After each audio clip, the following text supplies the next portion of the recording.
সবাইকে স্বাগতম আমার আজকের ৪৯তম স্পেশাল বিসিএস শিক্ষা পূর্ণাঙ্গ প্রস্তুতি বিষয়ভিত্তিক মনোবিজ্ঞান বিষয়ভিত্তিক অংশে আজকে আমাদের নবম ক্লাস এবং আমরা অলরেডি আমাদের সিলেবাসের শেষের দিকেই চলে এসেছি। আজকে যে টপিকসটা নিয়ে আমি আলোচনা করব সেটা হচ্ছে আমাদের অস্বাভাবিক মনোবিজ্ঞান বা অ্যাবনর্মাল সাইকোলজি। তো শুরুতে আমার পরিচয়টা দিয়ে নিচ্ছি। বরাবরই আমি আপনাদের সাথে আছি। আজকে দীপঙ্কর চন্দ্র রায়, আমি ৩৫তম বিসিএসের মাধ্যমে এই সার্ভিসে যোগদান করেছি। তো ঠিক আছে, তাহলে চলুন আমরা আজকের যে টপিকসটা সেটা নিয়ে আলোচনা করি। তার আগে আপনাদের একটু জানিয়ে রাখি যে আপনাদের প্রস্তুতি অবশ্যই অনেক ভালোভাবেই চলছে এবং সামনে যে পরীক্ষাটা হবে আশা করি আপনারা সবাই অনেক ভালো করবেন।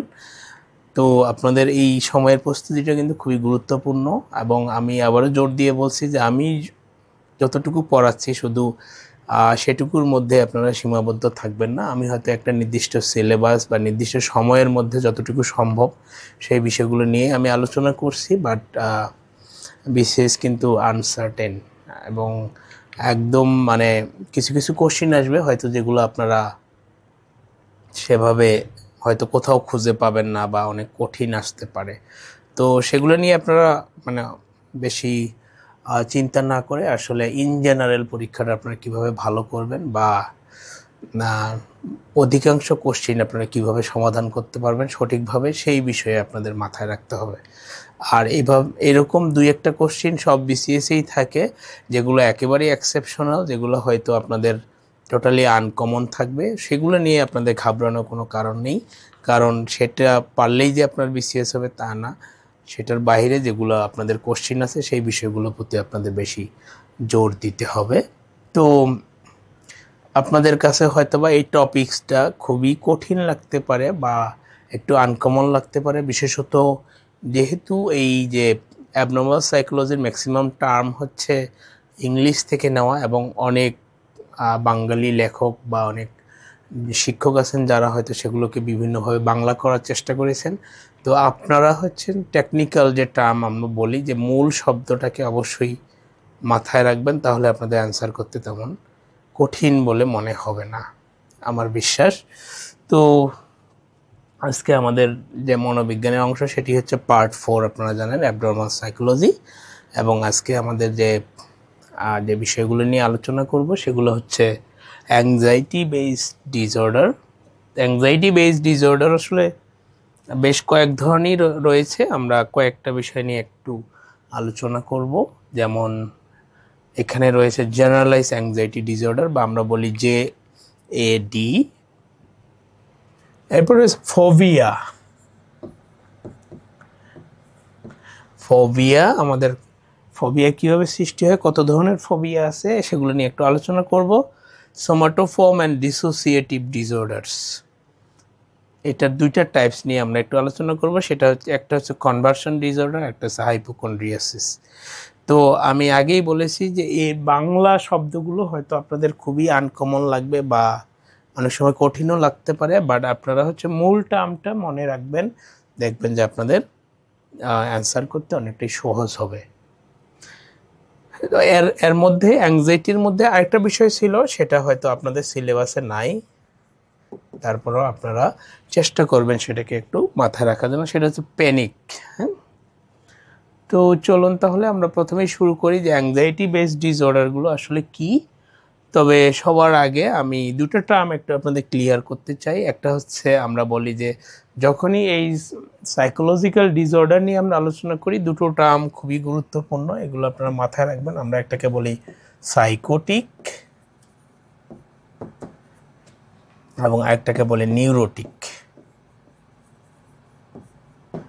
তো কাদেরকে সাইকোটিক বলবো এবং কাদেরকে নিউরোটিক বলবো সেই বিষয়গুলো নিয়ে আমরা একটু সংক্ষিপ্ত আলোচনা করব। নিউরোটিক হচ্ছে স্নায়ু বিকার, যেটা হচ্ছে মৃদু মাত্রার মানসিক অস্বাভাবিকতা বা মানসিক সমস্যা, যেটা হচ্ছে ব্যক্তি চাইলেই কি করতে পারে, অনেকটা নিজেকে ভারসাম্য, নিজের যে ভারসাম্যটা সেটা রক্ষা করতে পারে।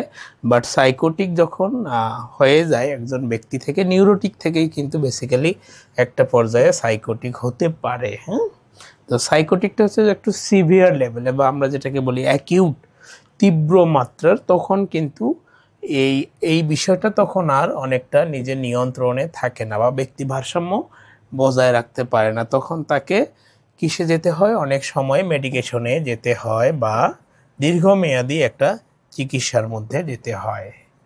তো নিউরোটিক কোনগুলো সমস্যাকে আমরা বলবো, যেমন খুবই স্বাভাবিক, আমরা আজকে যে টপিকসগুলো নিয়ে আলোচনা করব সেগুলো সবগুলোই নিউরোটিক, মানে সেগুলো সবগুলোই হয়তো খুব বেশি সিভিয়ার না, বা ব্যক্তি একেবারেই যে নিজের ভারসাম্য হারিয়ে ফেলা বা তার ডিপেন্ডেন্ট হয়ে যাওয়া এই ধরনের না।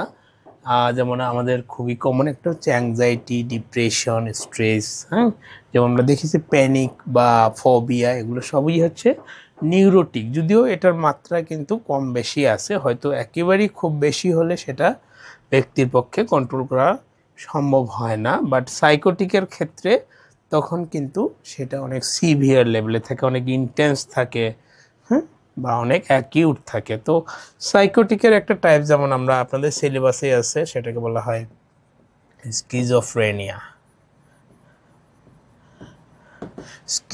বা সিজোফ্রেনিয়া, যেটাই বলি না কেন, সেটা কিন্তু সাইকোটিক ডিসঅর্ডার। তো আমরা প্রথমেই বলেছি যে আজকে যে আমরা যে ডিসঅর্ডারগুলো নিয়ে আলোচনা করব সেগুলো হচ্ছে ম্যাক্সিমামই হচ্ছে আজকেরগুলো হচ্ছে সবগুলো নিউরোটিক। তো এখানে আরেকটা বিষয় ক্লিয়ার করি যে এই যে সাইকোলজিক্যাল ডিসঅর্ডার কেন বলা হয়, ডিসঅর্ডার না বলে আমরা ডিজিজ বলি না কেন, এখানে একটু ডিফারেন্স আছে, সেটুকু আমরা বলি যে আসলে ডিজিজ তখনই বলা হয় যখন যেটার নির্দিষ্ট একটি কারণ থাকে, বা যে কোনো একটা উপসর্গ থাকে, যে কোনো হয়তো বা সেটা জীবাণুর দ্বারা হতে পারে, বা নির্দিষ্ট একটা কারণ বের করা হয়, তখন সেটাকে আমরা ডিজিজ বলি। বা ডিসঅর্ডার আমরা কখন বলি, ডিসঅর্ডার হচ্ছে যখন সেটার স্পেসিফিক কোনো কারণ নেই, একটা স্পেসিফিক কোনো কারণ নেই, সেখানে হয়তো অসংখ্য কারণ থাকতে পারে, বা একসাথে অনেকগুলো কারণ থাকতে পারে। তো সাইকোলজিক্যাল যত ধরনের সমস্যা আছে সবগুলোকে আমরা কি বলি, ডিসঅর্ডার বলি। এইটুকু ডিফারেন্স আমি আপনাদের জানালাম। তো এটা আসলে এই যে ডিজিজ বা এই যে ডিসঅর্ডারগুলোকে আমরা কোথায় ভাগ করেছি, আমি কিন্তু আগেই ক্লাসে হয়তো আপনাদের বলেছি যে আমরা আসলে দুইটো আমাদের সোর্স থেকে আমরা এই ইনফরমেশনগুলো নিয়ে থাকি। আমরা প্রথমেই বলেছি যে একটা হচ্ছে ডিএসএম, তাই না? ডিএসএম এর এলাবোরেশন কি আপনাদের মনে আছে? ডায়াগনস্টিক অ্যান্ড স্ট্যাটিস্টিক্যাল ম্যানুয়াল যেটাকে বলা হয়। ডিএসএম কিন্তু এখন কি চলতেছে, 5TR, এবং আরেকটা হচ্ছে আমাদের আইসিডি এখন 11 চলতেছে, ঠিক আছে? আইসিডি এলাবোরেশনটা কি, ইন্টারন্যাশনাল ক্লাসিফিকেশন অফ ডিজিজেস, ঠিক আছে? এই ডিএসএম কারা করে, ডিএসএম এর ক্লাসিফিকেশনটা করে থাকে বেসিক্যালি এই যে আমেরিকার মনোচিকিৎসাবিদ সমিতি, বা এপিএ, আপনাদের মনে থাকার কথা, আমেরিকান সাইকিয়াট্রিক অ্যাসোসিয়েশন, এরা করে থাকে ডিএসএম। এবং আইসিডি-10টা, ICD eleven, ICD international classification of diseases, এটা করে থাকে WHO, ওয়ার্ল্ড হেলথ অর্গানাইজেশন। তো এই ডিএসএম 5TR অথবা আইসিডি-11 অনুযায়ী কিন্তু আমাদের সাইকোলজিক্যাল যে ডিসঅর্ডারগুলো আছে সেগুলো ক্লাসিফিকেশনগুলো করা হয়ে থাকে, এবং ওখানেই যেসব সিমটমসের কথা বলা থাকে সেগুলোই কিন্তু বেসিক্যালি আমরা ধরে নেব যে সাইকোলজিক্যাল বিভিন্ন ডিসঅর্ডারের সিমটমস। তো ওখানে আরও অনেকগুলো কন্ডিশন দেওয়া আছে যে কতগুলো সিমটমস থাকতে হবে, অ্যাটলিস্ট কতদিন ধরে সেটা থাকতে হবে, সবগুলো বিষয়ের উপর ডিপেন্ড করে যে আমরা তাকে ডিসঅর্ডার বলবো কি না, সে স্বাভাবিক না অস্বাভাবিক, সেটা ডিপেন্ড করে বেসিক্যালি ওই ক্রাইটেরিয়াগুলোর উপর, ঠিক আছে? তো প্রথমে আমরা শুরু করব অ্যাংজাইটি বেসড ডিসঅর্ডার, সেগুলো কিভাবে তৈরি হয়। দেখেন, আমেরিকার মনোচিকিৎসাবিদ সমিতি বা এপিএ কর্তৃক মনোরোগের আধুনিক শ্রেণী বিভাগে উদ্বেগ গোলযোগ বা উদ্বেগ, আমি প্রথমেই বলেছি যে বাংলা টার্মগুলোর প্রতি আপনাদের খুব বেশি নজর না দিলেও হবে, কারণ এগুলো হচ্ছে খুবই কি কি বলবো যে আপনাদের হয়তো আপনাদের কাছে কঠিন লাগতে পারে বা আপনারা সেটা মনে নাও থাকতে পারে, বাট আপনারা সবসময় চেষ্টা করবেন যে ইংলিশ যে টেকনিক্যাল টার্মগুলো আছে সেগুলো যেন মনে থাকে।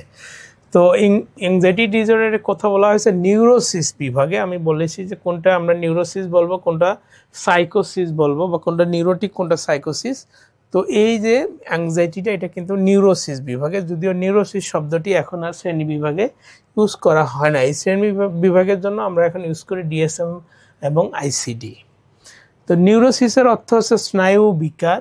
তো নিউরোসিস হচ্ছে মৃদু ধরনের, এই যে আমি আগেই বলেছি যে এটা একটু লো লেভেলের বা লঘু প্রকৃতির মানসিক গোলযোগ। তো নিউরোসিস রোগীদের স্থান, কাল, পাত্র, জ্ঞান মোটামুটি ঠিক থাকে, মানে এরা অন্তত চলতে ফিরতে খাইতে এগুলো করতে পারে, ফলে তারা সমাজে বা পারিপার্শ্বিক পরিবেশে খাপ খেয়ে চলতে পারে। হয়তো বা তাদের একটু অসুবিধা হয়, বাট তারা একেবারেই যে ভারসাম্যহীন তা না।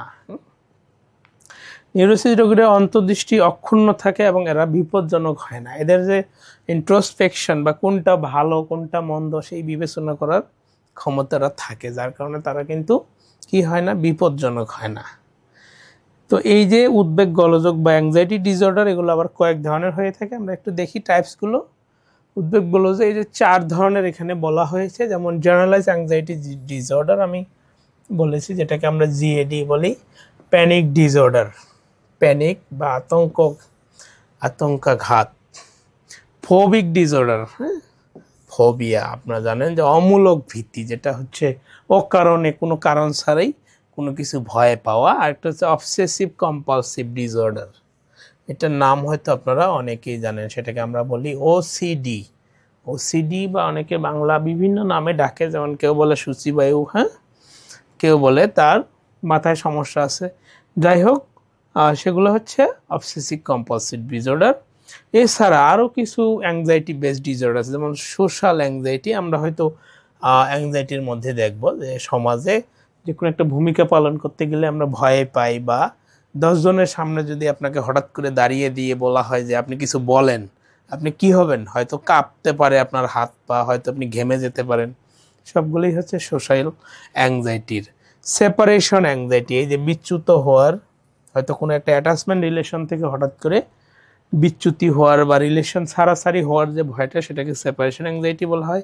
চাইল্ডহুড অ্যাংজাইটি, এগুলো হয়তো ওইভাবে শ্রেণী বিভাগের মধ্যে নাই, বাট বেসিক্যালি এই 4টাই হচ্ছে আমরা অ্যাংজাইটি ডিসঅর্ডারের মধ্যে আলোচনা করব। তো জেনারেলাইজ অ্যাংজাইটি ডিসঅর্ডারটা কি এটা দেখি। এই রোগের উদ্বেগেই হচ্ছে মূল উপসর্গ, মানে অ্যাংজাইটিটাই হচ্ছে তার, এই যাদের এই সমস্যাটা আছে তাদের অ্যাংজাইটি বা উদ্বেগটাই হচ্ছে মূল উপসর্গ, এবং অতি তুচ্ছ বিষয় বা ঘটনাকে কেন্দ্র করে তারা পুনঃ কি করে উদ্বেগ বোধের মধ্য দিয়ে প্রতিফলিত হয়।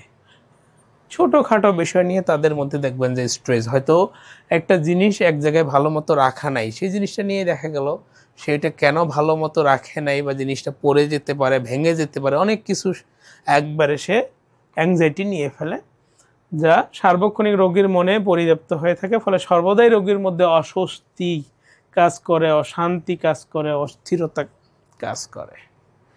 ঠিক আছে, তো সব সময় রোগীর মধ্যে এটা বজায় থাকে বলে একে মুক্ত ভাসমান উদ্বেগ বা ফ্রি ফ্লোটিং অ্যাংজাইটি থাকে। আচ্ছা, অ্যাংজাইটি কিন্তু আমাদের সবারই আছে না, কম বা বেশি। হঠাৎ করে আমরা রাস্তায় দেখা গেল হাঁটতে গেলেও কিন্তু আমাদের মধ্যে অনেক অ্যাংজাইটি কাজ করে। তো এটা ভাসমান থাকে, একটার পর একটা অ্যাংজাইটি আসতেই থাকে। তো কখন আমরা বলবো তাকে জেনারেলাইজ অ্যাংজাইটি ডিসঅর্ডার? কারণ অ্যাংজাইটি তো আমাদের সবারই আছে, স্ট্রেস সবারই আছে, বা ডিপ্রেশন সবারই আছে। তো এটা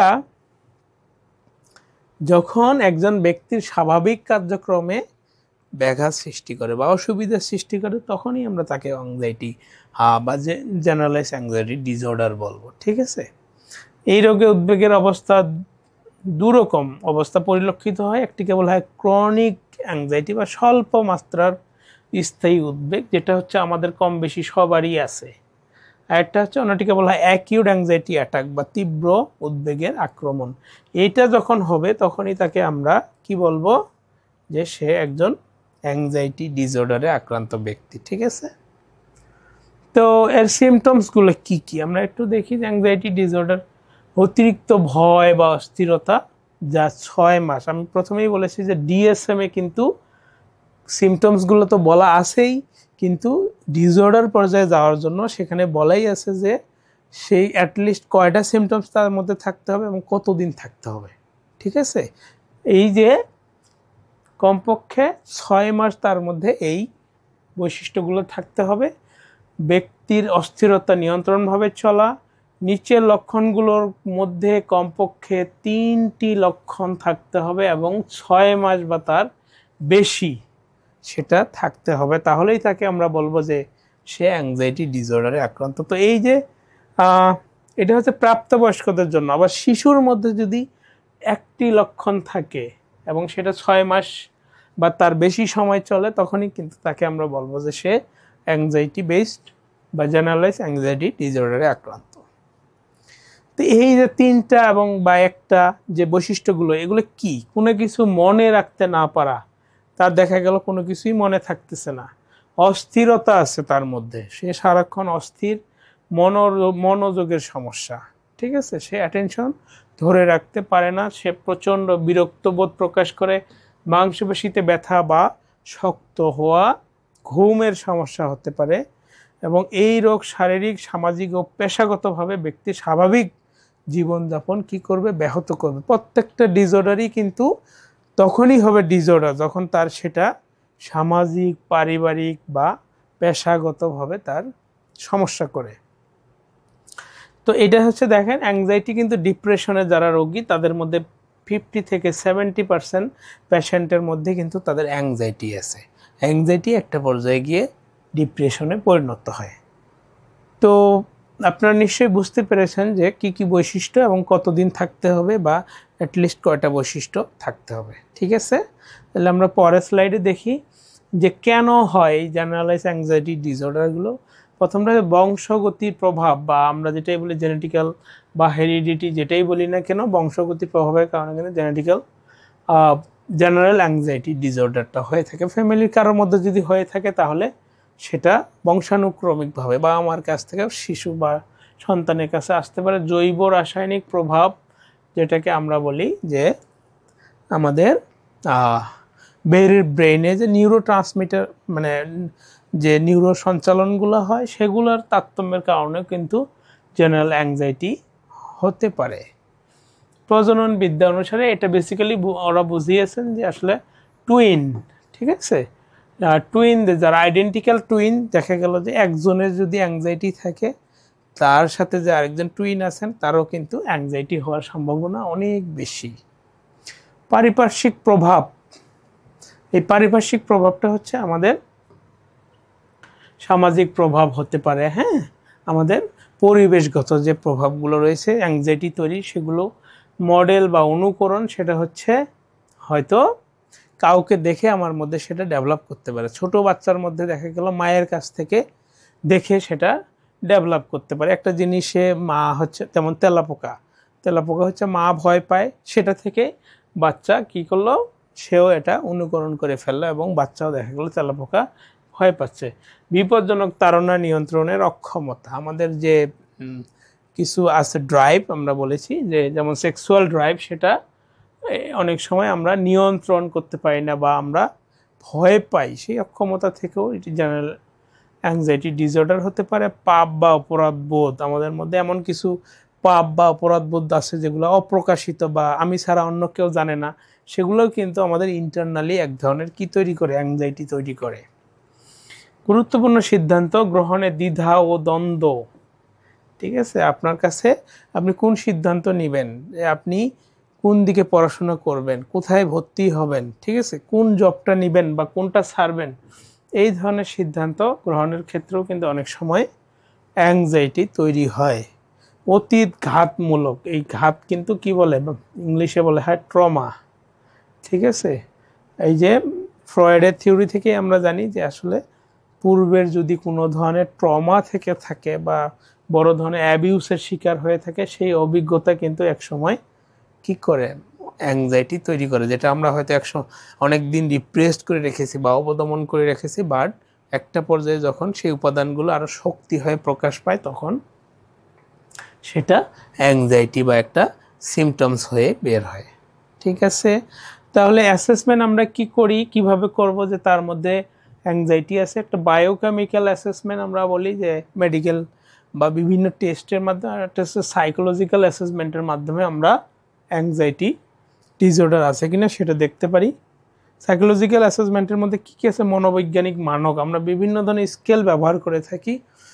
অ্যাংজাইটির স্কেল রয়েছে, স্কেলগুলো দিয়ে আমরা স্কোরগুলো দেখি যে তার মধ্যে অ্যাংজাইটি আছে কিনা। উদ্বেগ পরিমাপের মানক, ঠিক আছে, এই মানক MMPI, এই যে MMPI আমরা দেখেছি পার্সোনালিটি পরিমাপের ক্ষেত্রে মিনেসোটা মাল্টিফেসিক পার্সোনালিটি ইনভেন্টরি বলা হয়। এটা একটি প্রশ্নমালা, সেটার মাধ্যমে আমরা ড্র এ পারসন টেস্ট, হ্যাঁ, যে আপনি এখন কেমন ফিল করছেন, আপনি একটা ছবি এঁকে সেটা প্রকাশ করেন। বেন্ডার গেস্টাল টেস্ট একটা রয়েছে, একটা আমরা ইন্টারভিউ নিয়েও কিন্তু অনেক সময় জানতে পারি যে তার কি অ্যাংজাইটি রয়েছে কিনা, এবং অনেক সময় পর্যবেক্ষণ করে, যেটা আমরা বলি ন্যাচারালিস্টিক হতে পারে বা কন্ট্রোল অবজারভেশন হতে পারে, সেভাবেও আমরা পর্যবেক্ষণের মাধ্যমেও অনেক সময় অ্যাসেস করতে পারি যে তার মধ্যে অ্যাংজাইটি আছে কিনা। ট্রিটমেন্টটা কি হবে তাহলে? Biochemical treatment. অনেক সময় বায়োকেমিক্যাল ট্রিটমেন্ট বলতে আমরা বেসিক্যালি মেডিকেশনে বোঝাই, যে বিভিন্ন ধরনের অ্যাংজাইটি বা উদ্বিগ্নতা কমানোর জন্য কিন্তু বাজারে প্রচুর পরিমাণে মেডিসিন পাওয়া যায়, বা রিল্যাক্সেশনের জন্য সেই মেডিসিনগুলোর মাধ্যমেও চিকিৎসা করতে পারি। একটা হচ্ছে সাইকোলজিক্যাল ট্রিটমেন্টে রয়েছে, যেমন রিল্যাক্সেশন। এই ধরনের যারা পেশেন্ট রয়েছেন তারা কিন্তু প্রচুর অস্থির হয়ে থাকেন, তো তাদের রিল্যাক্সেশন প্রক্রিয়ার মাধ্যমে তার সেই লেভেলটা আমরা করতে পারি। উদ্বেগমূলক পরিস্থিতি মোকাবেলা, ওইরকম একটা রিয়েল সিচুয়েশনে তাকে কিভাবে ডিল করতে হবে সেগুলো আমরা মোকাবেলা করতে শেখাতে পারি। বায়ো ফিডব্যাক দিতে পারি আমরা, এবং আচরণ নিয়ন্ত্রণ, হ্যাঁ, ওই সময় বিহেভিয়ারটাকে সে কিভাবে নিয়ন্ত্রণ করতে পারে সেভাবে আমরা তার অ্যাংজাইটিটা কি চিকিৎসা করতে পারি। এর বাইরে CBT আমরা বলি, কগনিটিভ বিহেভিয়ার থেরাপির মাধ্যমেও কিন্তু অ্যাংজাইটি চিকিৎসা করা যায়। তো CBTর মধ্যে কি আছে? সাইকো এডুকেশন, যে বিষয়টা নিয়ে সে প্রচণ্ড অ্যাংশাস, সেই বিষয়টা সম্পর্কে আমরা তাকে এডুকেশন দিতে পারি। অস্থিরতার বিষয় পর্যবেক্ষণ, কী বিষয় নিয়ে সে এত অস্থির, সেই বিষয়টা আইডেন্টিফাই করার জন্য পর্যবেক্ষণ করতে পারি। যখন তার মধ্যে একটা বিষয় নিয়ে অনেক অ্যাংজাইটি তৈরি হচ্ছে, সেই চিন্তাটাই যেন না হয়, সেই চিন্তাটাই আমরা বাধা প্রদান করতে পারি। চাপ নিয়ন্ত্রণ, এই যে স্ট্রেস তো আসবেই জীবনে, তাই না? প্রতিনিয়ত আমাদের বিভিন্ন ধরনের স্ট্রেস আসে, তো স্ট্রেসগুলোকে আমরা কিভাবে নিয়ন্ত্রণ করব সেই বিষয়গুলো নিয়ে আমরা তাকে হেল্প করতে পারি। সাহিত্য থেরাপি, এই যে অ্যাংজাইটির জন্য আসলে লিটারেচার থেরাপি নামে এক ধরনের থেরাপি আছে, তাকে যেমন যখন সে প্রচণ্ড অ্যাংজাইটিতে থাকে তখন হয়তো গল্প বলা, কবিতা পড়া, এই ধরনের থেরাপি দেওয়া হয়। এদের কিন্তু প্রচণ্ড সময় অব্যবস্থাপনা থাকে, কারণ সে যখন অ্যাংজাইটির ভিতরে থাকে সে সময়ের কাজ সময়ই করতে পারে না। তো এজন্য তাকে আমরা টাইম ম্যানেজমেন্ট শেখাতে পারি এবং নিজেকে সাহায্য প্রদান, এই যে সেলফ হেল্প, তার সেই অবস্থা থেকে মানে মুক্তির জন্য বা পরিত্রাণের জন্য সে যদি নিজেকে হেল্প প্রদান করে এবং কিভাবে সে নিজেকে হেল্প প্রদান করতে পারে সেই বিষয়গুলো আমরা তাকে শেখাতে পারি। সেগুলোই হচ্ছে treatment of generalised anxiety behaviour. তারপর আমরা চলে যাব ফোবিয়া, বা আমরা যেটাকে বলে ফোবিক ডিসঅর্ডার, যেটাকে বলা হয় অমূলক ভীতি, অযথা কোনো কিছু নিয়ে ভয় পাওয়া। তো এটার বাংলাটা আমি বলেছি যে বরাবরই কঠিন। বাংলা নাম আমরা বলি যে ফোবিক ডিসঅর্ডার হচ্ছে কোনো বস্তু বা প্রাণীর প্রতি অতি ভীতির প্রকাশ। এটা একজন ব্যক্তিও হতে পারে, আবার কোনো বস্তুও হতে পারে, সেটার প্রতি হচ্ছে যে কোনো একজন ব্যক্তির প্রচণ্ড ভীতি, এবং সেটার বহিঃপ্রকাশই হচ্ছে ফোবিয়া বলি আর কি। এটা কিভাবে আমরা বুঝি? তার ব্যক্তির আচরণ দেখে, কেউ যদি একজন ভয় পায় তখন কি আমরা তাকে অবজার্ভ করেই কিন্তু বুঝতে পারি, বা তার আচরণ দেখেই বুঝতে পারি যে সে অনেক ভয় পেয়েছে। এই রোগটি একটি নির্দিষ্ট উদ্দীপক দ্বারা সৃষ্টি হয়। অবশ্যই একটি স্টিমুলাস থাকে, যে হয়তো কেউ পানি ভয় পায়, কেউ আগুন ভয় পায়, তাই না? তো এই পানি বা আগুন এগুলো কি স্টিমুলাস, তাই না? তবে এদের পারিবারিক ও সামাজিক অভিযোজনে তেমন সমস্যা হয় না। তবে বিশেষ ক্ষেত্রে এটি ব্যক্তির স্বাভাবিক জীবনযাত্রাকে মারাত্মক ব্যাহত করতে পারে। হ্যাঁ, এটি ছেলে ও মেয়ে উভয়ের হতে পারে, তবে মেয়েদের সাধারণত বেশি হয়। আমেরিকার প্রায় 12% মানুষ এই ফোবিয়াতে আক্রান্ত, তারা বিভিন্ন ধরনের ফোবিয়ায় আক্রান্ত। সিমটমসগুলো কি কি, আমরা কিভাবে বুঝবো যে একজন ব্যক্তি ফোবিয়া আক্রান্ত?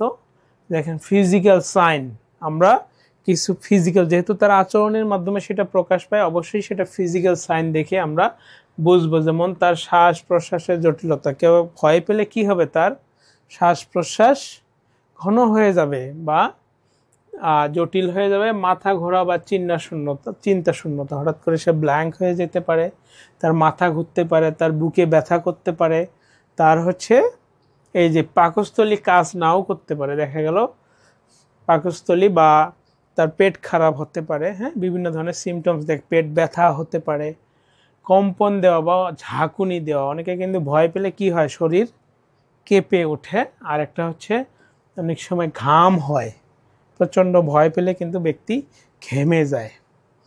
তো এটা দেখলাম ফিজিক্যাল সিমটমস। তারপরে ইমোশনাল সাইনও কিছু আছে। ইমোশনাল সাইনগুলো কি? অপ্রতিরোধ উদ্বেগ বা অ্যাকিউট, যেটা আমরা অ্যাকিউট অ্যাংজাইটি হয়, তার মধ্যে প্যানিক টাইপের একটা অনুভূতি হয় বা ভীত অবস্থা।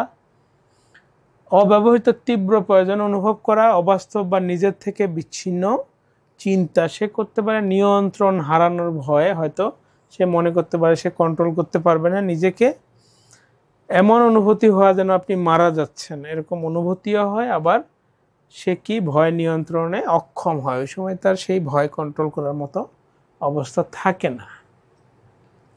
তো এই যে অহেতুক ভয় বা অমূলক ভয়, যেটাই বলি না কেন, এগুলো 3 ভাগে ভাগ করা হয়েছে। এই ভাগগুলো কি কি আমরা দেখি। স্পেসিফিক ফোবিয়া, আপনার বিশেষ কোনো, এখানে বলা হয়েছে বস্তু বা ব্যক্তির প্রতি কিন্তু আপনার ভয় থাকতে পারে।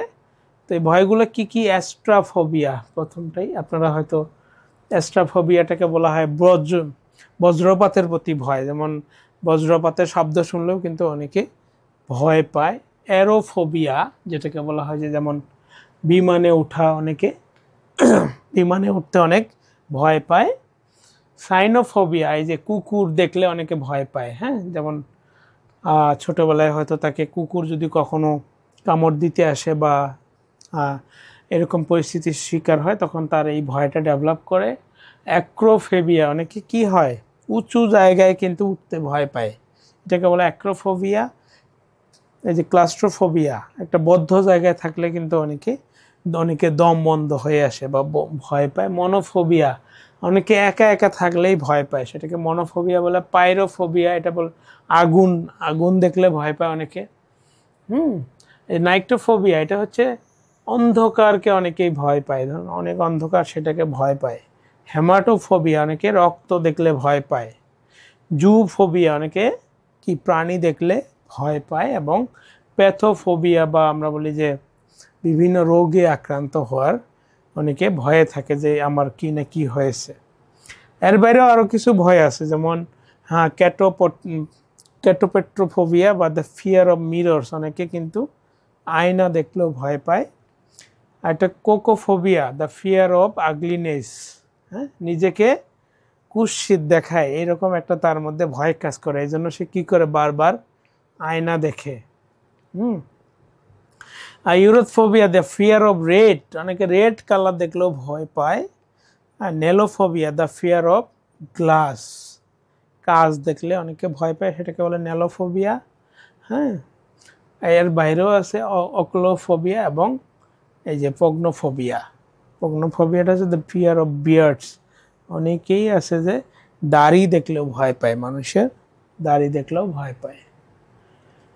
তো সোশ্যাল ফোবিয়াগুলো কি কি, আমি একটু আগেই বলেছিলাম যে আসলে আমরা অনেক সামাজিক রেসপন্সিবিলিটিস পালন করতে গিয়ে কিন্তু অনেকে ভয়ে থাকি, বা সামাজিক কোনো একটা ভূমিকা নিতে অনেক সময় ভয় পাই। হয়তো আমরা আর 10 জনের সাথে বসলে আমাদের সেই ভয়টা কাজ করে না। যখনই আপনি ধরেন যে একটা মনোযোগের কেন্দ্রবিন্দু হয়ে যান, যেমন স্টেজ পারফরমেন্স হতে পারে, বা আপনি কোনো বিষয়ে একটা বক্তব্য দিচ্ছেন, কিন্তু বক্তব্য দিতে পারতেছেন না, আপনার মুখ দিয়ে কোনো কথাই বের হচ্ছে না, এরকম সিচুয়েশনগুলোকে আমরা তখন বলি সোশ্যাল ফোবিয়া বা সামাজিক ভীতি। ঠিক আছে, এই সময় কি হয়, যেমন শরীর ঘেমে যায়, কথা অস্বাভাবিক হয়, বা আপনি হয়তো স্বাচ্ছন্দ্যে কথা বলতে পারেন বাট ওই সিচুয়েশনে গিয়ে আর মুখ দিয়ে কথা বের হচ্ছে না, বা কথায় জড়তা কাজ করতেছে, বুক ধরফর করে ইত্যাদি, এগুলো হচ্ছে সোশ্যাল ফোবিয়া। আর অ্যাগোরাফোবিয়া, এটাকে আরেকটা টাইপস বলা হয়েছে, এটা হলো শূন্য বা মুক্ত স্থানের ভীতি। আপনি জনাকীর্ণ অথবা মুক্ত স্থানে ব্যক্তি ভয় পায়, ঠিক আছে, হয়তো সে একেবারে ফাঁকা একটা অবস্থানে থাকলে সেখানে ভয় পায়, আবার অনেক সময় হয় যে যেখানে অনেক মানুষ, সেই সিচুয়েশনগুলো তার মধ্যে কি ভয়ের সৃষ্টি করে, যেমন অনেক শপিং মল হতে পারে, সেটা পাবলিক বাস, এয়ারপ্লেন বা সাবওয়ে, এইসব জায়গায় সে কি করে, এড়িয়ে চলার চেষ্টা করে, তার সেই যে এগারোফোবিয়া, সেই ফোবিয়াটার কারণে। তো এই ফোবিয়ার মূলত কারণগুলো কি কি, আমরা এখানে কিছু কারণ দেখব। প্রথমেই বলি যে আসলে আমাদের সাইকোলজিক্যাল যে আমরা ডিসঅর্ডার বলি, এই যে ডিসঅর্ডার তখনই বলবো যেটার স্পেসিফিক কোনো কারণ থাকতে পারে, হয় না, যে কোনো কারণেই সেটা হয়তো একজন ব্যক্তির মধ্যে ডেভেলপ করতে পারে। তো ফোবিয়ারও আসলে এরকম স্পেসিফিক কারণ নাই, অনেকগুলো কারণে হয়তো সেই ডিসঅর্ডারটা তার মধ্যে ডেভেলপ করেছে। তো ট্রমাটিক এক্সপেরিয়েন্স, যে পূর্ব অভিজ্ঞতার কারণে দেখা গেল তো সে কোনো একটা ওই ধরনের খারাপ সিচুয়েশনে পড়েছিল, যার কারণে সেই পরিস্থিতিতে সে কি এড়িয়ে চলার চেষ্টা করে বা ভয় পায়। দেখা গেল পানিতে পড়ে কেউ এক সময় পানি তার পেটে যেতে পারে, বা পানিকে সে ভয় পেতে পারে, এরপর থেকে সে আর পানিতেই নামতেছে না। রেইনফোর্সমেন্ট, এই যে বলবর্ধকের কারণেও কিন্তু অনেক সময় অ্যাংজাইটি ডেভেলপ করে। অ্যাংজাইটি ডিসপ্লেসমেন্ট হতে পারে, এক জায়গার অ্যাংজাইটি আরেক জায়গায় গিয়ে ডেভেলপ করতে পারে। কন্ডিশনিং লার্নিং, এই যে আমাদের ম্যাক্সিমাম ফোবিয়া বা ভয়গুলো কিন্তু আমরা লার্ন করে থাকি, সেটা হতে পারে আমাদের পরিবার থেকে, পরিবেশ থেকে, সেটাই কন্ডিশনিং লার্নিংয়ের কথা বলেছে। Risk of persecution against the founders of the situation, হ্যাঁ, পরিস্থিতি, বিভিন্ন উপাদান হয়তো একসময় কি করতে পারে, আমাদের ভয়ের কারণ হিসাবে আসতে পারে। জেনেটিক্স একটা খুবই গুরুত্বপূর্ণ বিষয়, যে জেনেটিক্সের মাধ্যমে দেখা গেল আমাদের পূর্বপুরুষ বা আমার কাছ থেকে এই ধরনের একটা বৈশিষ্ট্য আমার মধ্যে, যে কোনো ব্যক্তির মধ্যে ডেভেলপ করতে পারে। কালচারাল ফ্যাক্টরস, হয়তো আমাদের কিছু কালচারাল ফ্যাক্টরস আছে যে ওই জিনিসটাকে ভয় পাওয়া বা খারাপভাবে দেখা, সেগুলো আমাদের মধ্যেও ডেভেলপ করে। লাইফ এক্সপেরিয়েন্স, হয়তো আপনার বাস্তব কোনো অভিজ্ঞতা হতে পারে, সেটাও আপনার এক সময় ফোবিয়ার তৈরি করতে পারে। ঠিক আছে, এর বাইরেও হয়তো আরও অনেক কারণ থাকতে পারে, যেহেতু এটার এক্সাক্ট কোনো কারণ নেই। তো এটা আমরা কিভাবে দূর করতে পারি, যেমন সিস্টেমেটিক ডিসেন্সিটাইজেশন, ঠিক আছে, ডিসেন্সিটাইজ করে দেওয়া, যে জিনিসটাকে ভয় পায় বা ভয় হয়, সেই জিনিসটাই তার সামনে বারবার উপস্থাপন করে করে করে ডিসেন্সিটাইজ করে দেওয়া থাকে। এইভাবে আমরা ফোবিয়ার চিকিৎসা করতে পারি। মডেলিং, যে জিনিসটাকে ভয় পাই সেই জিনিসটাকে একটা মডেল হিসেবে দাঁড় করাতে পারি আমরা, যে দেখো এখানে ভয় পাওয়ার কিছুই নেই। কগনিটিভ রিস্ট্রাকচারিং, যেটা হচ্ছে আমাদের সিবিটির একটা অন্যতম বৈশিষ্ট্য, আমাদের যে থিঙ্কিং যে প্রসেস, সেটাকে আমরা চেঞ্জ করতে পারি। স্কিলস ট্রেনিং দিতে পারি আমরা। গ্রাজুয়াল এক্সপোজার, মানে গ্রাজুয়াল এক্সপোজার হচ্ছে আপনি যে জিনিসটাকে ভয় পান সেই স্টিমুলাসটাকে বারবার আপনার সামনে উপস্থাপন করা, বা আপনি সেটাকে ধরতে পারেন, সেটার স্মেল নিতে পারেন। তো সেটাই হচ্ছে গ্রাজুয়াল এক্সপোজার। মেডিকেশন, হয়তো কিছু কিছু মেডিকেশন আছে যেগুলো আপনার ভয় কাটাতে সাহায্য করবে। সর্বোপরি আমাদের বিহেভিয়ার থেরাপি, হ্যাঁ, আমাদের থেরাপির আচরণের যে থেরাপি আছে, চিকিৎসা পদ্ধতি, সেই থেরাপির মাধ্যমে আমরা ফোবিয়াটাকে দূর করতে পারি। তো আপনাদের জন্য কিছু মডেল কোশ্চিন রয়েছে এখানে, আমি একটু বলি যে জেনারেলাইজড অ্যাংজাইটি ডিসঅর্ডার, এটা কত রকম অবস্থা দেখা যায় আমরা দেখেছি যে একটা এটা হচ্ছে দুই প্রকার, তাই না? একটা হচ্ছে অ্যাকিউট আর একটা শুধু অ্যাংজাইটি ডিসঅর্ডার, তাই না? তো যারা অ্যাকিউটে রয়েছে তাদের মাত্রাটা অনেক বেশি হয়ে থাকে। আমি শুরুতেই দেখাচ্ছি আপনাদের, প্রথম স্লাইডেই রয়েছে যে একটা হচ্ছে ক্রনিক অ্যাংজাইটি আর একটা হচ্ছে অ্যাকিউট অ্যাংজাইটি অ্যাটাক, এই দুই ধরনের। তো ক্লাস্ট্রোফোবিয়া কোন ধরনের আতঙ্ক বা ফোবিয়া? আমরা একটু আগেই দেখলাম যে স্পেসিফিক ফোবিয়ার মধ্যে এটা রয়েছে। তো এটা হচ্ছে কি, একটা কোনো বদ্ধ জায়গায় থাকার যে ভয়, সেটাই হচ্ছে ক্লাস্ট্রোফোবিয়া। এমন হতে পারে সিনেমা হলে কি করা হয়, লাইট ফ্যান সব বন্ধ করে দেওয়া হয় বা দরজা টরজা সব বন্ধ করে অন্ধকার করে দেওয়া হয়, সেই জায়গায় কিন্তু অনেকেই ভয় পায় বা থাকতে চায় না। বিপজ্জনক তাড়না নিয়ন্ত্রণের অক্ষমতাকে কি বলেছেন ফ্রয়েড? একটু আগে আমরা পড়েছিলাম বিপজ্জনক তাড়না থেকে মুক্তির জন্য মানুষের মধ্যে অ্যাংজাইটি ডেভেলপ করে। এই অ্যাংজাইটিগুলোকে বলে নিউরোটিক অ্যাংজাইটি বা নিউরোটিক উদ্বেগ। নিম্নের কোনটির জন্য সাধারণীকৃত উদ্বেগ নিরাময়ে ভালো কাজ করে? আসলে ব্যায়াম বা ভালো খাবার, ঘুরতে যাওয়ার থেকেও এই অ্যাংজাইটি দূর করার জন্য ঔষধ অনেক ভালো কাজ করে। আমরা চলে এসেছি ওসিডিতে বা অবসেসিভ কম্পালসিভ ডিসঅর্ডার, যেটাকে আমরা বলি সূচিবায়ুও বলে থাকি অনেক সময়। তো এটা কি আসলে? এখানে দুটো টার্ম আছে, আপনারা খেয়াল রাখবেন। একটা কিন্তু অবসেসিভ আর একটা হচ্ছে কম্পালসিভ, দুইটা কিন্তু দুই ধরনের। অবসেসিভটা কি?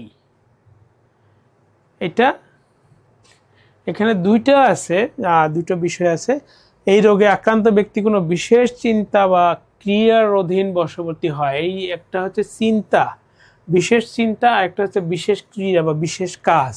যখন অবসেশন হবে তখন সেটাকে বলা হয় কি, বিশেষ চিন্তা। এই যে পুনঃ চিন্তার আবর্তন, হ্যাঁ, এটা হলো ফ্রিকুয়েন্ট হবে। আপনার হঠাৎ করে একবার চিন্তা করলেন এরকম না, সেই চিন্তাটা আপনার কি হবে, ফ্রিকুয়েন্ট হবে, বারবার হবে। সেই যখন এই ধরনের চিন্তনকে বলা হয় অবসেশন, ঠিক আছে? এবং সেই চিন্তার পরিপ্রেক্ষিতে আপনি যে ক্রিয়াটা করবেন, যে কাজটা করবেন, যে আচরণটা করবেন, যেটা প্রকাশ পায়, সেটাকে তখন বলা হয় কম্পালশন। হ্যাঁ, এই যে বাতিকধর্মী ক্রিয়া, সেই কম্পালশনটাকে বলা হয় যে বিশেষ, যে আপনি ক্রিয়াটা করতেছেন, বিশেষ আচরণটা করতেছেন। যেমন আপনার মাথায় চিন্তা আসতেছে যে আপনার হাতে জীবাণু আছে, এই চিন্তা থেকে আপনি মুক্তির জন্য কি করতেছেন, এই যখন আপনার বারবার চিন্তাটা হয়, এই চিন্তাটাকে তখন বলা হয় অবসেশন বা অবসেসিভ। আর এই যে চিন্তা থেকে যখন আপনি বা ওই জীবাণু থেকে মুক্তির জন্য বারবার হাত ধুচ্ছেন বা বারবার যে ক্রিয়াটা করতেছেন, সেটাকে তখন বলা হয় কম্পালশন। তো কম্পালশন, অবসেশন, কম্পালশনের কিছু মৌলিক বৈশিষ্ট্য রয়েছে। এগুলো আমরা বলি যে অবসেশনাল থট থাকতে হবে, ইন্টারনাল ডিবেট থাকতে হবে, যে আপনার মধ্যে সেটার পক্ষে বিপক্ষে এ ধরনের যুক্তি তর্ক হতে পারে। Impulse urging to perform act, সেটা কি করবে, আপনার যে এই অবসেশনটা আপনার এই কাজটাকে করার জন্য বারবার তাগাদা দিবে। কম্পালসিভ, আপনি সেই কাজটা তখন করবেন। অবসেশনাল স্লোনেস আছে, অবসেশনাল ফোবিয়া আছে, আপনার মধ্যে অ্যাংজাইটি থাকবে, ডিপ্রেশন থাকবে, ঠিক আছে? এগুলো হচ্ছে ওসিডির হচ্ছে মৌলিক বৈশিষ্ট্য। তো এই যে DSM-4, এখন যদিও 5 চলে, আসলে আপনাদের ম্যাক্সিমাম বইতে ইনফরমেশনগুলো নেওয়া হয়েছে অনেক আগেই। DSM-4 বা DSM-4TR থেকে নেওয়া হয়েছে। তো এই যে DSM-4 অনুযায়ী ওসিডি নির্ণয় করার বৈশিষ্ট্যগুলো কি? তার মধ্যে অবসেশন থাকতে হবে, যে কোনো একটা বিষয় নিয়ে আবশ্যক ধর্মী চিন্তা থাকতে হবে এবং তার আবশ্যক ধর্মী আচরণ থাকতে হবে, কম্পালশন থাকতে হবে, দুইটাই থাকতে হবে। তার মধ্যে অবসেশন কম্পালশনের কারণে দৈনন্দিন জীবনের গুরুত্বপূর্ণ সামাজিক, পেশাগত বা অন্যান্য কাজ ব্যাহত হতে হবে এবং সময় অপচয় হয়। এটা ওনারা বলেছেন যে প্রতিদিন কমপক্ষে আপনার সেই অবসেশন এবং কম্পালশনের জন্য 1 ঘন্টা করে বা তারও বেশি সময় নষ্ট হয়, এটা একটা বৈশিষ্ট্য। এবং অবসেশন কম্পালশনের লক্ষণগুলো শারীরিক অসুস্থতা, কোনো নেশাদ্রব্য ব্যবহার, ঔষধ বা অন্য কোনো কারণে ঘটে না। ঠিক আছে, আপনি হয়তো হঠাৎ করে একদিন অসুস্থ, আপনার মধ্যে হ্যালুসিনেশন হতে পারে বা একটা বিশেষ চিন্তা মাথায় ঘুরপাক খেতে পারে, সেটাকে কিন্তু আমরা তখন অবসেশন বলবো না, কারণ সেটা হয়েছে আপনার শারীরিক অসুস্থতার কারণে, সেটা আপনার কি এই ওসিডির কারণে না। ঠিক আছে, বা অনেকে নেশা করলেও কিন্তু তার মধ্যে সেই বৈশিষ্ট্য হঠাৎ করে দেখা দিতে পারে, বা নেশার ঘোর কেটে গেলে তার মধ্যে সে আবার স্বাভাবিক অবস্থায় ফিরে আসে, তখন আমরা সেটাকে ওসিডি বলবো না। আবেগীয় এই বিশৃঙ্খলাগুলো অন্য কোনো মানসিক অসুস্থতা দ্বারা ব্যাখ্যা করা সম্ভব নয়, যেটা আমাদের যত ধরনের মানসিক মেন্টাল ডিসঅর্ডার আছে সেগুলো কোনোটার মধ্যে না পড়ে, দেন আমরা তাকে কি বলবো, ওসিডি বা অবসেশন কম্পালশন ডিসঅর্ডার বলবো। তো ওসিডি রোগ নির্ণয় আরও সুনির্দিষ্ট হয় যদি নিচের বৈশিষ্ট্যগুলো ব্যক্তির মধ্যে পাওয়া যায়। আপনি যখন ওসিডি আইডেন্টিফাই করবেন তখন তার মধ্যে সেই বৈশিষ্ট্যগুলো থাকতে হবে, যেমন তার মধ্যে ইনসাইট থাকতে হবে যে সে জানতেছে যে এই কাজটা কি করা ঠিক না, ইনসাইট, বা তার পেয়ার ইনসাইট থাকতে পারে, সে হয়তো কিছুটা বিশ্বাস করতেছে যে এইটার কারণেই তার এই কাজটা করতে হচ্ছে, বা সে কিছুটা জানে আবার কিছুটা তার অজানা থাকতে পারে। আরেকটা হচ্ছে সে একেবারেই অবিশ্বাস করতেছে, উপলব্ধি অনুপস্থিত, বা সে ভ্রান্ত বিশ্বাসে বিশ্বাসী, তখন আমরা ধরে নিব যে সে নিশ্চিত ওসিডির তার মধ্যে রয়েছে।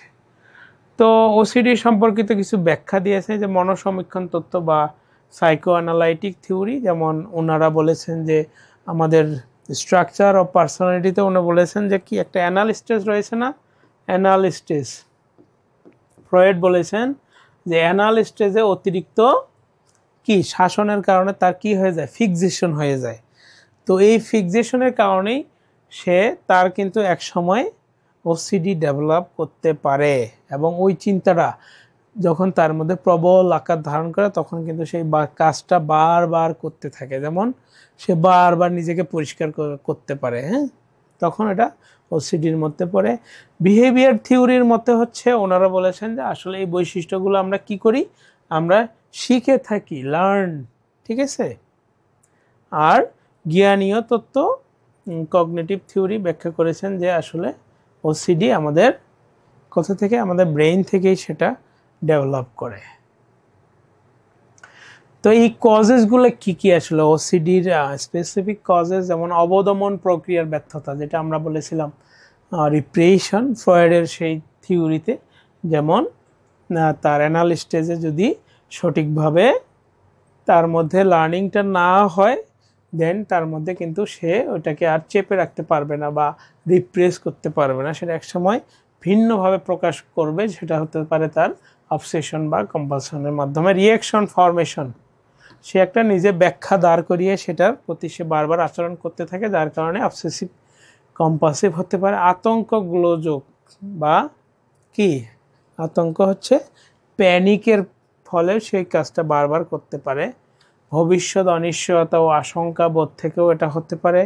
জৈবিক কারণ হতে পারে, যেমন হেরিডিটি বা জেনেটিক্যাল কারণে, বাবা মায়ের কাছে থাকলে সেটা বাচ্চার মধ্যে হওয়ার সম্ভাবনা বেশি, বা টুইন যারা রয়েছে তাদের একজনের মধ্যে থাকলে আরেকজনের মধ্যে থাকার কারণ বেশি। আর একটা রেইনফোর্সমেন্ট পায় সে, শিডিউল অফ রেইনফোর্সমেন্ট বলতে পারি আমরা, যে রেইনফোর্সমেন্ট পাওয়ার, সেটা হতে পারে পজিটিভ রেইনফোর্সমেন্ট বা নেগেটিভ রেইনফোর্সমেন্ট পাওয়ার কারণেও তার মধ্যে ওসিডি ডেভেলপ করতে পারে।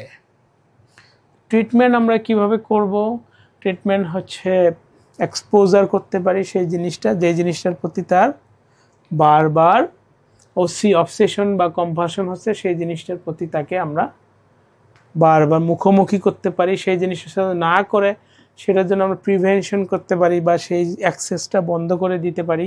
একজন বারবার পানি দিয়ে হাত ধুচ্ছে, হয়তো তার আমরা হাত ধোয়ার জন্য পানির টেপ বন্ধ করে রাখতে পারি। মেডিসিন অনেক সময় ওসিডির জন্য কাজ করে, যেগুলো হচ্ছে অ্যান্টিসাইকোটিক, আমরা বলি যে ডিপ্রেশন বা অ্যাংজাইটি কমায়, সেই ওষুধগুলো অনেক সময় ওসিডির জন্য কাজ করে। সাইকো সার্জারি, এই যাদের ওসিডি আছে তাদের দেখা গেছে যে ব্রেইনের ফ্রন্টাল লোবে তাদের এক ধরনের অসুবিধা রয়েছে, যেটা হচ্ছে অনেক সময় সার্জারির মাধ্যমে দূর করা যেতে পারে, বা পরীক্ষায় দেখা গেছে যাদের সার্জারি করা হয়েছে তাদের মধ্যে সেই টেন্ডেন্সিটা কমে এসেছে। ডিসেন্সিটাইজ বা একটু আগে বলেছিলাম আমরা যে সিস্টেমেটিক ডিসেন্সিটাইজ করতে পারি, সেই জিনিসটার প্রতি আমরা তার কাউন্সিলিং করতে পারি বা বিহেভিয়ার থেরাপি দিতে পারি, তার কগনিটিভ থেরাপি দিতে পারি, এবং সে ওই পরিস্থিতিতে কিভাবে নিজেকে কন্ট্রোল করতে পারে সেই জিনিসটা তাকে আমরা শেখাতে পারি। এটা হচ্ছে অবসেসিভ কম্পালসিভের ট্রিটমেন্ট। এরপর আমরা চলে যাব সোমাটোফর্ম অ্যান্ড ডিসোসিয়েটিভ ডিসঅর্ডার, আপনাদের আরেকটি টপিকস। এই সোমাটোফর্ম হচ্ছে যে সোমাটো মানে কি, সোমা মানে দেহ, হ্যাঁ সোমা, এই সোমাটোফর্ম শব্দটা কিন্তু এসেছে সোমা থেকে। এই সোমা হচ্ছে কি দেহ বলা হয়, দেহরূপ বা দৈহিক আকার। এই সোমাটোফর্ম হচ্ছে দেহের রূপ বা দৈহিক আকার। যে সমস্ত মানসিক গোলযোগ দৈহিক আকারে বা দৈহিক রোগের উপসর্গ রূপে প্রকাশ লাভ করে সেগুলোকে আমরা সোমাটোফর্ম বলি। কোনো অস্বাভাবিকতায় যখন মানসিক এবং দৈহিক এই দুটি ঘটনার প্রভাব দেখা যায় তখন তাকে সোমাটোফর্ম বলা হয়। মনোদৈহিক রোগে আক্রান্ত যেসব অঙ্গ আক্রান্ত হয় সেসব অঙ্গ সাধারণত স্বয়ংক্রিয় স্নায়ুবিকতন্ত্রের নিয়ন্ত্রণের আওতায় থাকে। অটোমেটিক নার্ভাস সিস্টেম আমরা পড়েছি, সেগুলোর নিয়ন্ত্রণে থাকে। যেমন অটোনমিকে একটা হার্ট, ঠিক আছে। আধুনিককালে অনেক মনোবিজ্ঞানী মনোদৈহিক রোগকে মনোশারীরবৃত্তীয় বা সাইকোফিজিওলজিক্যাল, হ্যাঁ ফিজিওলজিক্যাল অস্বাভাবিকতা বলেছেন। তো এই সোমাটোফর্ম আসলে কত ধরনের হতে পারে দেখেন, এখানে 4 ধরনের কথা বলা হয়েছে। যেমন কনভার্সন ডিসঅর্ডার, এরপর আছে হাইপোকন্ড্রিয়াসিস, হ্যাঁ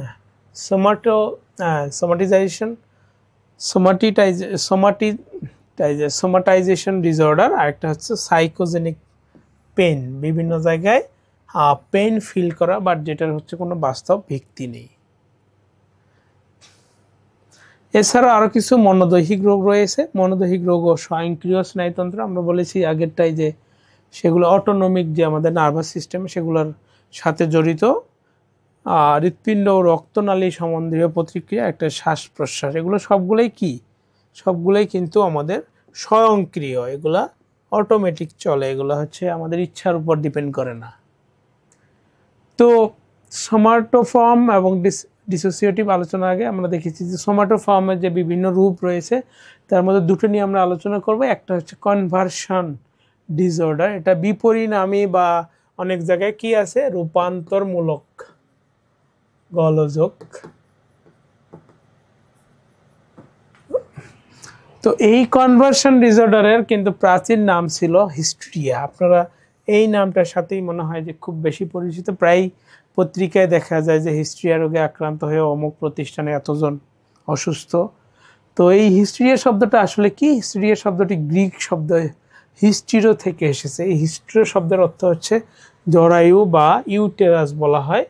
তো আগে একটা বিশ্বাস ছিল যে হিস্টেরিয়া রোগ শুধু মেয়েদের হয়, কিন্তু এই পরবর্তীতে এটার চেঞ্জ হয় যে হিস্টেরিয়া আসলে যে কারো হতে পারে। এবং আরেকটা বিশ্বাস ছিল যে যেসব মেয়ে মানে সন্তান উৎপাদন করতে পারে না তাদেরই শুধু হিস্টেরিয়া হয়, কারণ তাদের যে ইউটেরাস হচ্ছে শরীরের বিভিন্ন জায়গায় অবস্থান করে তখন। হ্যাঁ, তো উদ্বেগ রোগ বা অ্যাংজাইটি ডিসঅর্ডারের পরেই এই রোগের আধিক্য অনেক বেশি। আমাদের অ্যাংজাইটি সবারই আছে, এরপরে কিন্তু এই যে হিস্টেরিয়া বা কনভার্সন ডিসঅর্ডার বেশি দেখা যায়। কিন্তু রোগীর কোনো শারীরিক ত্রুটি থাকে না, আসলে রোগীর কিন্তু স্পেসিফিক কোনো শারীরিক ত্রুটি থাকে না। মানসিক চাপ ও শারীরিক রোগের লক্ষণ সৃষ্টি করেই বলে একে বিপরিণামী বা রূপান্তরমূলক গোলযোগ বলা হয়। এই রোগটি হিস্টেরিয়া নামেই বেশি পরিচিত। তো সিমটমসগুলো কি হতে পারে, সেটা হতে পারে সংবেদনগত, আমাদের সেন্সরি সিমটমস হতে পারে যে হিস্টেরিয়া বা কনভার্সন ডিজিজের অ্যানেস্থেশিয়া, যেমন হাইপেস্থেশিয়া বা হাইপার অ্যাস্থেশিয়া, হ্যাঁ এগুলো এই ধরনের সিমটমসগুলো দেখা দিতে পারে। যেমন অ্যানেস্থেশিয়া আমরা জানি যে কি সংবেদনশীল যেগুলো বিষয় রয়েছে, সেগুলো অ্যানাস্থেশিয়া। এর মধ্যে ক্রিয়াগত উপসর্গ কিছু যেগুলো ফাংশনাল সিমটমস বলা হয়, যেমন প্যারালাইসিস। অনেক প্যারালাইসিসে দেখা গেছে আসলে তার শারীরিক কোনো ত্রুটি নেই, সে দেখা গেল প্যারালাইসিস কেন হয়ে গেছে, সে মানসিক বা চাপের কারণেই প্যারালাইসিস হতে পারে।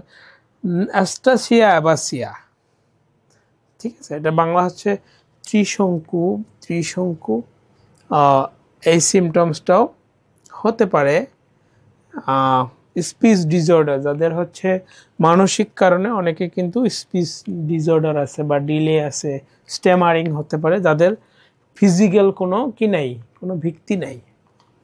রাইটার্স ক্র্যাম্প, এই যে হঠাৎ করে কি হতে পারে, লিখতে লিখতে হাত অসাড় হয়ে যেতে পারে বা প্যারালাইসিস টাইপের হাতের হতে পারে। মাস্কুলার ক্র্যাম্প হতে পারে এবং কনভালশন হতে পারে, কাঁপুনি হতে পারে।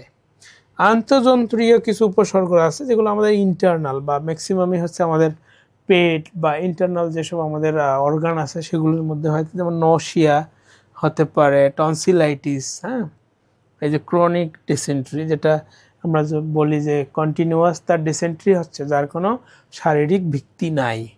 এই যে ক্ষুধামন্দার কিন্তু কোনো শারীরিক ভিত্তি নাই, বাট সে ক্ষুধার্ত হচ্ছে না, হ্যাঁ, বা খেতে পারতেছে না। তো কি কনভার্সন ডিসঅর্ডারের কি কারণ থাকতে পারে? একটা হচ্ছে আত্মরক্ষামূলক কৌশল। আমরা জানি যে আমরা যখন কোনো কিছু অবদমন করতে চাই সেটাকে আমরা কিভাবে ডিল করার চেষ্টা করি, আমরা কিন্তু ডিফেন্স মেকানিজম কিছু ইউজ করে থাকি, যেমন ফ্রয়েডের ভাষায় ডিসপ্লেসমেন্ট হতে পারে, সেটা রিঅ্যাকশন ফরমেশন বা রেশনালাইজেশন। এইগুলো ব্যবহার যখন আমরা যথাযথভাবে করতে না পারি তখন এই যে কনভার্সন ডিসঅর্ডার হতে পারে। কিছু ব্যক্তিগত বৈশিষ্ট্য রয়েছে, যেমন কনভার্সন ডিসঅর্ডারে যারা জড়িত তারা হচ্ছে কি, এগুলা সেলফ সেন্ট্রিক বা ইন্ট্রোভার্টেড হতে পারে, ইন্ট্রোভার্ট টাইপের হতে পারে, হ্যাঁ। তো এই ধরনের ব্যক্তিদের কি হয়, কনভার্সন ডিসঅর্ডার বা রূপান্তরমূলক ডিসঅর্ডার বেশি হয়। পাপের প্রায়শ্চিত্ত বা পাপের বিরুদ্ধে প্রতিরোধ, ওইটা বললাম যে অনেকে হয়তো আমরা কিছু গোপন পাপ করতে পারি, হয়তো চেপে রাখতে রাখতে সেটা এক সময় আর যথাযথভাবে প্রকাশ হয় না, সেটা কি হয়, কনভার্সন আকারে সেটা হয়তো প্রকাশ পেতে পারে। প্রকৃত শারীরিক কারণ, অনেক সময় হয়তো আমরা কি, যে এই কনভার্সনের প্রকৃত কারণটা কি, আমাদের শারীরিক কোনো কারণ রয়েছে, যখনই সেটা প্রকৃত কারণ আমরা জানি না তখন সেটা বিভিন্নভাবে আমরা ব্যাখ্যা করার চেষ্টা করি বা কনভার্সন ডিসঅর্ডার আকারে সেটা প্রকাশ পেতে পারে। ট্রিটমেন্ট কি হতে পারে, অটো সাজেশন বা বাংলায় বলা অভিভাবন, নিজে নিজেকে সাজেশন দেওয়া যে আসলে এটা কোনো কি আমার শারীরিক অসুবিধা না, ঠিক আছে। এটার মাধ্যমে হয়ে থাকে প্লেসবো বা অনেক সময় দেখা গেল মিথ্যার আশ্রয় নিয়েও এই ধরনের রোগীদের কি ট্রিটমেন্ট করা হয়। যেমন আমি হয়তো একজনকে একটা ওষুধ খাওয়ালাম, যেহেতু তার কোনো শারীরিক সমস্যা নাই, আমি তাকে বললাম যে তুমি তাহলে এই ওষুধটা খাও, তোমার এটা ভালো হয়ে যাবে। আসলে দেখা গেল ওই যে ওষুধটা খাওয়ালাম আসলে সেটা ছিল একটা বানানো, হয়তো পানি খাওয়াইছি বা পানির মধ্যে কোনো একটা উপকরণ দিয়ে খাওয়ানোর কারণে দেখা গেল একটা সময় তার মধ্যে এই সমস্যাটা দূর হয়ে গেছে, সেটাকে বলা হয় প্লেসবো। আমরা সাইকো অ্যানালাইসিস করতে পারি, তার যেমন ফ্রি অ্যাসোসিয়েশন করতে পারি, ঠিক আছে, ফ্রি অ্যাসোসিয়েশনের মাধ্যমে সাইকো অ্যানালাইসিস থিওরির মাধ্যমে আমরা তার সেই সমস্যাটা সমাধান করতে পারি। ক্লায়েন্ট সেন্টার থিওরি বা যেটাকে আমরা বলি কাউন্সিলিং করাতে পারি, যেখানে হচ্ছে ক্লায়েন্টের ভূমিকাই মুখ্য, সেখানে কাউন্সিলরের কোনো ভূমিকা থাকে না। বিহেভিয়ার থেরাপি আমরা তাকে দিতে পারি, বিহেভিয়ার মডিফিকেশনের জন্য তাকে কিছু বিহেভিয়ার থেরাপি দিতে পারে, এবং হিপনোথেরাপি, যেটা ওই যে বলেছিলাম হিপনোসিস করে তার পূর্ণাঙ্গ নিয়ন্ত্রণ, তাকে হিপনোটাইজ বা রিল্যাক্সেশনের মাধ্যমে নিয়ে তাকে আপনি এই যে কনভার্সন ডিসঅর্ডারে চিকিৎসা দেওয়া, সেটাই হচ্ছে হিপনোথেরাপি। তো এখানে আরও কিছু মডেল কোশ্চিন রয়েছে আপনাদের জন্য, কোশ্চিনগুলো একটু বলে নেই। পুনঃ চিন্তার আবর্তনকে কি বলা হয়? যখন সেটা চিন্তা হয় তখন সেটাকে আমরা বলি অবসেশন। যখন পুনঃ চিন্তার আবর্তনের কারণে পুনঃ পুনঃ সে একটা ক্রিয়া করে বা আচরণ করে, তখন সেটাকে আমরা বলবো কম্পালশন। কনভার্সন ডিসঅর্ডারের আরেক নাম কি? এই যে কনভার্সন ডিসঅর্ডার, এটার আরেকটা নাম হচ্ছে বা এটা পরিচিত হচ্ছে হিস্টেরিয়া নামে। হিস্টেরিয়া আক্রান্ত ব্যক্তিদের ব্যক্তিত্বের বৈশিষ্ট্য নিচের কোনটি? হিস্টেরিয়া যারা আক্রান্ত হয় তাদের ম্যাক্সিমামই হচ্ছে ওই যে ফিজিক্যাল ক্যারেক্টারিস্টিক্স থাকে, তারা হচ্ছে আত্মকেন্দ্রিক বা ইগোসেন্ট্রিক বা ইন্ট্রোভার্টেড টাইপের হয়ে থাকে। হাইপোকন্ড্রিয়াসিস রোগকে DSM-4 এর কার সাথে মিলিত? এটি কার সাথে ছিল মিলিত ছিল? DSM-4 মূলত ওই যে হাইপোকন্ড্রিয়াসিসকে সোমাটোফর্মের সাথে অন্তর্ভুক্ত করা ছিল। ওকে, দেন আমরা এইবারে চলে যাব হাইপোকন্ড্রিয়াসিস বা দৈহিক বাতিক রোগ। এই বাতিক রোগটা কি আসলে? দৈহিক স্বাস্থ্য সম্পর্কে দুশ্চিন্তাই মূলত এর প্রধান কারণ। আসলে তার মধ্যে কোনো ধরনের শারীরিক সমস্যা নাই, কিন্তু দেখা গেল সেই ব্যক্তি যে একটা কাশি দিলে বা তার শরীরের কোথাও একটু ব্যথা শুরু হলেও সে সেটা নিয়ে প্রচণ্ড ধরনের কি করে, দুশ্চিন্তা করে, এবং তার মধ্যে এই যে সমস্যাটা ডেভেলপ করে সেটাকে বলা হয় হাইপোকন্ড্রিয়াসিস বা দৈহিক বাতিক রোগ। ঠিক আছে? তো এক্ষেত্রে মানসিক দুশ্চিন্তা দৈহিক রোগের আশঙ্কায় পরিণত হয়। এখানে দৈহিক রোগ কোনো ফ্যাক্টর না, ফ্যাক্টর হলো তার মানসিক দুশ্চিন্তা। সাইকোসিস বা অন্যান্য গুরুতর মানসিক গোলযোগে এই রোগ বাতিক একটি উপসর্গ রূপে থাকতে পারে, কিন্তু এটি একটি নিউরোসিস সমস্যা। হ্যাঁ, সাইকোসিস নিউরোসিস সম্পর্কে আপনাদের শুরুতে একটা আমি ধারণা দিয়েছিলাম। তো এর সিমটমসগুলো কি কি দেখেন। রোগী তার স্বাস্থ্য সম্পর্কে কি হয়, অত্যন্ত সন্দেহপ্রবণ হয়ে যায়, যে তার মনে হয় এইটা হয়েছে সেটা হয়েছে। বিভিন্ন ধরনের সে স্বাস্থ্য সম্পর্কে তার সচেতন হয়ে পড়ে, এবং শারীরিক ক্রিয়া প্রক্রিয়ায় সামান্যতম ত্রুটি, আমি যে বললাম একটু আগে যে কাশি হলেও সেই ব্যক্তি কাশি নিয়ে অত্যন্ত দুশ্চিন্তায় পড়ে যায়, যে কেন আমার কাশিটা হলো, আমার নিশ্চয়ই কোনো সমস্যা হয়েছে। যেমন এই কাশিটাকেই হয়তো উনি মনে করতে পারে আমার মনে হয় যক্ষা হয়ে গেছে, ক্যান্সার হয়ে গেছে। হ্যাঁ, কিন্তু আসলে তার এই ধরনের কোনো গুরুতর রোগ বা অসুখ হয় নাই। তো ওনারা শুধু সেটাই টেনশন করেন না, ওনারা কি করেন, সেই দেখা গেল কাশি নিয়ে উনি বিস্তর পড়াশোনা বা গবেষণা, ইউটিউব বা গুগল বিভিন্ন জায়গা থেকে বিভিন্ন ধরনের তথ্য নিয়ে ওনার যে শারীরিক বৈশিষ্ট্যগুলো রয়েছে সেগুলোর সাথে মিলানোর চেষ্টা করে। ঠিক আছে, মিলানোর চেষ্টা করে এবং নিজের বিভিন্ন ধরনের চিকিৎসকের কাছে গিয়ে যায় এবং বিভিন্ন ধরনের চিকিৎসা নিয়ে থাকে, এবং একটা পর্যায়ে যখন দেখা যায় যে চিকিৎসক তাকে বুঝতে পারে এবং ঔষধ না দেয় তাকে তিনি পছন্দ করেন না, এবং একটা পর্যায়ে নিজেই নিজের চিকিৎসা শুরু করে দেন। এই যারা হাইপোকন্ড্রিয়াসিসে আক্রান্ত তারা কিন্তু একটা সময় কি কারো চিকিৎসায় উনি বিশ্বাস করেন না, তখন নিজেই নিজের চিকিৎসা শুরু করে দেন। তো এগুলোর কজেসগুলো হচ্ছে কি, যে ডিসপ্লেসমেন্ট বা অ্যাংজাইটি। দেখা গেল এক জায়গার অ্যাংজাইটি উনি আরেক জায়গায়, হয়তো তার অন্য কোনো বিষয়ে তার অ্যাংজাইটি রয়েছে, সেটা উনি শারীরিকভাবে সেটা প্রকাশ করতেছেন। রেশনালাইজেশন, উনি হয়তো একটা যুক্তি দিচ্ছেন যে কাশি তো ক্যান্সারের উপসর্গ, তো আমারও তো ক্যান্সার হতে পারে। রিপ্রেশন, এই যে অবদমন, দেখা গেল হয়তো তার ইন্টারনাল অনেক কনফ্লিক্ট রয়েছে বা বিষয় রয়েছে, সেগুলোকে উনি ডিপ্রেশন অবদমিত করে রাখতে রাখতে একটা পর্যায়ে সেটা হাইপোকন্ড্রিয়াসিস বা বিভিন্নভাবে সেটা প্রকাশ পেতে পারে। অনেকগুলো হাইপোকন্ড্রিয়াসিসের বৈশিষ্ট্য রয়েছে যেগুলো হচ্ছে লার্নড, আমরা সেগুলো পরিবেশ থেকে বা ফ্যামিলির কারো মেম্বারে থাকলে সেটা আমরা লার্ন করে থাকি। আর এটা হচ্ছে মডেলিং, সেই কোনো ব্যক্তির কাছে যদি তিনি সেই ধরনের কোনো বৈশিষ্ট্য দেখে থাকেন বা এই ধরনের কোনো তথ্য পেয়ে থাকেন, সেগুলোকে তিনি নিজের সাথে মেলানোর চেষ্টা করেন। এগুলো হচ্ছে আমাদের হাইপোকন্ড্রিয়াসিসের কজেস। চিকিৎসা কি হবে? চিকিৎসা আমরা সাইকোঅ্যানালাইসিসের মাধ্যমেও হাইপোকন্ড্রিয়াসিসের ট্রিটমেন্ট করে থাকি। হিপনোথেরাপি বা হিপনোটাইজ করা হয় ক্লায়েন্ট সেন্টারেড, যেখানে হচ্ছে আমরা কাউন্সিলিং করি বা ক্লায়েন্টকে তার নিজের সমস্যা সমাধানে চেষ্টা করি। সাপোর্টিভ থেরাপি, অনেক সময় দেখা গেল যার হাইপোকন্ড্রিয়াসিস আছে শুধু তাকে না, তার পুরো ফ্যামিলিকে অনেক সময় থেরাপির প্রয়োজন হতে পারে, তখন আমরা তাকে সাপোর্ট দেওয়ার জন্য ফ্যামিলির সবাইকেই থেরাপি দেওয়া হয়, সেভাবে হাইপোকন্ড্রিয়াসিসের চিকিৎসা করা হয়। একটা হচ্ছে বিহেভিয়ার থেরাপি, আমরা যে তার সেই বিহেভিয়ারটা যেন বারবার না করতে পারে সেটার জন্য আমরা বিহেভিয়ার থেরাপি দিয়ে থাকি।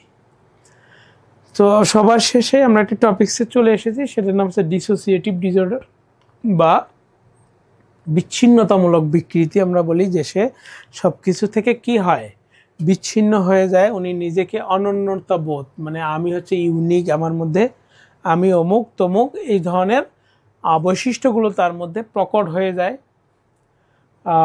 সে তার মধ্যে কি হয়, স্মৃতি গোলযোগ হয়, মেমোরি লস হতে পারে। এই বিষয়গুলো ডিসোসিয়েটিভ ডিসঅর্ডারের অন্যতম বৈশিষ্ট্য। এই বিকৃতি ব্যক্তিগত জীবনের ঘটনাবলী স্মরণ করতে পারে একটা লেভেল পর্যন্ত, কিন্তু যাদের ডিসোসিয়েশন আছে তারা কিন্তু তার ব্যক্তিগত ঘটনাবলী স্মরণ করতে পারে, মানে তার স্মৃতি থেকে এগুলো হারায় না। অনেক সময় সে একটি নতুন ব্যক্তিত্ব বা নতুন আত্মপরিচয় গ্রহণ করে। এসব ব্যক্তি অনেক সময় তার পরিচিত পরিবেশ থেকে পালিয়ে গিয়ে অন্য এলাকায় চলে যায়, বা এই যে পালিয়ে গিয়ে সে একটা নতুন আত্মপরিচয়, নতুন আইডেন্টিটি সে গ্রহণ করে। যে আগে দেখা গেল সে উনি প্রচণ্ড খারাপ মানুষ ছিলেন, এক এলাকায় চুরি করতেন, আরেক এলাকায় গিয়ে উনি তার সে আগের যে চোরের যে পরিচয় ছিল সেটাকে উনি ভুলে আবার নতুন করে নতুন আইডেন্টিটি ধারণ করেন। বিচ্ছিন্নতামূলক গোলযোগ সম্পর্কে মনোচিকিৎসক জেনে উনি প্রথম বৈজ্ঞানিক পর্যবেক্ষণ চালান এবং তিনি এটার নাম দিয়েছেন ডিসোসিয়েটিভ ডিসঅর্ডার। তো এর হচ্ছে 4টা টাইপস আছে। প্রথমটা হচ্ছে বিচ্ছিন্নতামূলক স্মৃতিভ্রংশ বা ডিসোসিয়েটিভ অ্যামনেসিয়া আমরা বলে থাকি। একটা বিচ্ছিন্নতামূলক পলায়ন অবস্থা বা ডিসোসিয়েটিভ ফিউজ, আপনারা একটু আগে দেখলেন যে এই ধরনের ব্যক্তিদের পলায়ন করে, তারা একটা নতুন জায়গায় গিয়ে নতুন আইডেন্টিটি ধারণ করে। বিচ্ছিন্নতামূলক নৈব্যক্তিকরণ গোলযোগ বা ডিসোসিয়েটিভ ডিপার্সোনালাইজেশন ডিসঅর্ডার হয়ে থাকে। একটা হচ্ছে বিচ্ছিন্নতামূলক আত্মপরিচিতি গোলযোগ বা ডিসোসিয়েটিভ আইডেন্টিটি ডিসঅর্ডার। এই ডিসোসিয়েটিভ ডিসঅর্ডারকে কিন্তু ডিআইডি বলা হয়ে থাকে। এই ডিআইডিটা কি, ডিসোসিয়েটিভ আইডেন্টিটি ডিসঅর্ডার বলা হয়। তো এটা কজেসগুলো কি কি হতে পারে, তার ইন্ট্রেন্স স্ট্রেস, তার মধ্যে প্রচণ্ড মাত্রায় চাপ কাজ করে, সেটা ইন্টারনাল হতে পারে, এক্সটার্নাল হতে পারে। আরেকটা হচ্ছে খুবই গুরুত্বপূর্ণ, সেটা হচ্ছে চাইল্ডহুড ট্রমা। দেখা গেল ছোটবেলায় এমন একটা খারাপ অভিজ্ঞতা থাকে, তো সে যখন বড় হয় সেটা কি করে, সে সেই খারাপ অভিজ্ঞতাটাকে ভুলে সে একটা নতুন পরিচয় নেওয়ার চেষ্টা করে। তো কিন্তু তার মধ্যে সেই ট্রমাগুলো কিন্তু থেকেই যায়। হ্যাঁ, সেই ট্রমাটাই একসময় ডিসোসিয়েটিভ ডিসঅর্ডার হিসেবে প্রকাশ পায়। ফ্রাইটেনিং এনভায়রনমেন্টস, এমন পরিবেশ আছে যেটা হলো প্রচণ্ড ভীতিকর বা চাপমূলক পরিবেশ, যেমন যুদ্ধ।